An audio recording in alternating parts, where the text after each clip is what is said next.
ചോദിക്കട്ടെ, നിങ്ങളുടെ മന്ത്രി ഉണ്ടല്ലോ 2013 ഇതുപോലത്തെ ഒരു കേസിൽപ്പെട്ടു. ഇത്രയും രൂക്ഷമല്ല അന്ന് കേസിൽപ്പെട്ടു. അപ്പൊ അന്നത്തെ പാർട്ടി സെക്രട്ടറി ആയിരുന്ന പിണറായി വിജയൻ പറഞ്ഞു, കേട്ടോളാം, ഇയാളെ മന്ത്രിസഭയിൽ നിന്ന് ചവിട്ടി പുറത്താക്കണമെന്നും. ഉമ്മൻചാണ്ടി ചവിട്ടിയൊന്നും പുറത്താക്കിയില്ല, വിളിച്ചു വരുത്തി രാജി എഴുതി വാങ്ങിച്ച് പുറത്താക്കി അല്ലേ? ഇപ്പോൾ അതിനേക്കാൾ രൂക്ഷമായ ഒരു സംഭവം അദ്ദേഹവുമായിട്ട് ബന്ധപ്പെട്ടുണ്ടാക്കി. ഇപ്പൊ പിണറായി വിജയനാണ് മുഖ്യമന്ത്രി. ചവിട്ടി പുറത്താക്കിയോ? കുടുംബ പ്രശ്നം വന്നു. ഏതോ ഇയാൾ ഇരട്ട ചങ്കരല്ല, ഇരട്ട താപ്പനാണ്. അതാണ് പേര് നല്ലത്, ഇരട്ട താപ്പാണ്. ഉമ്മൻചാണ്ടി ഇരുന്നപ്പോൾ ഇതിനേക്കാൾ ലഘുവായ കേസിൽ പറഞ്ഞത് ചവിട്ടി പുറത്താക്കണം ഗണേഷ് കുമാറിനെ. ഇപ്പൊ പറയാ കുടുംബ പ്രശ്നമാണ്. അതെന്ത് ഇരട്ടത്താപ്പാണ്? ഇനി ഈ 2013 ഈ ഗണേഷ് കുമാറിനെ കുറിച്ച് ദേശാഭിമാനി ഒരു എഡിറ്റോറിയൽ എഴുതിയിട്ടുണ്ട്. നിങ്ങളൊക്കെ മറന്നുപോയി കാണും, ഞാൻ മറന്നുപോയിട്ടില്ല. എന്താണെന്നറിയാം? ഏവനെയൊക്കെ ചുമന്നുകൊണ്ടുപോയി കടലിൽ തള്ളിയാലും കടല് മലീമസമാവും. ഞാൻ തരാം നിങ്ങൾക്ക്, അയച്ചു തരാം. ഇവനെയൊക്കെ ചുമന്നുകൊണ്ടുപോയി കടലിൽ തള്ളിയാൽ കടല് മലീമസമാകും, കടല് മലിനമാകും, കടല് നാറും. അതാണ് LDF സ്ഥാനാർത്ഥി. ഇവിടുത്തെ ദേശാഭിമാനി എഡിറ്റോറിയൽ എഴുതി കടലിൽ കൊണ്ടുപോയിട്ട് കടല് വരെ നാറും എന്ന് പറഞ്ഞ ആളെ ഇവിടുത്തെ സ്ഥാനാർത്ഥി. ഞങ്ങളല്ല പറഞ്ഞത്. ഞങ്ങൾ ഇത്തരം വാക്കുകളൊന്നും ഉപയോഗിക്കാറില്ല. ആരെപ്പറ്റി ഉപയോഗിക്കാറില്ല.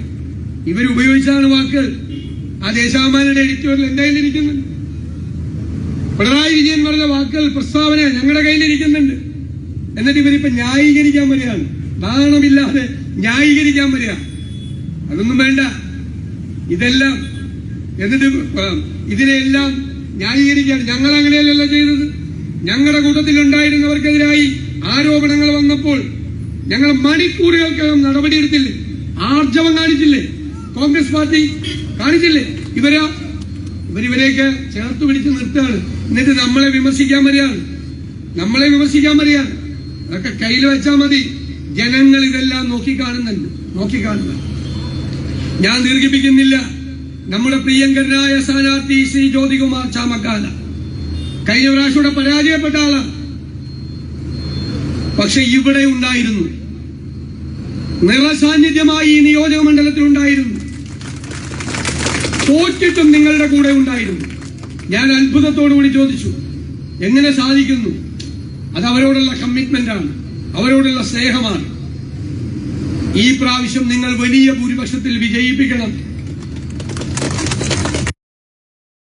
അപ്പോൾ നിങ്ങൾക്ക് ഒരു മികച്ച MLA ഈ പത്തനാപുരത്തെ പ്രതിനിധീകരിക്കാനുണ്ടാകും. ഊർജ്ജസ്വലനായ ഒരു MLA, നിലപാടുകളുള്ള ഒരു MLA, കഠിനാധ്വാനം ചെയ്യുന്ന ഒരു MLA നിങ്ങളുടെ കൂടെ ഉണ്ടാകും. അതാണ് UDFന്റെ വാക്ക്.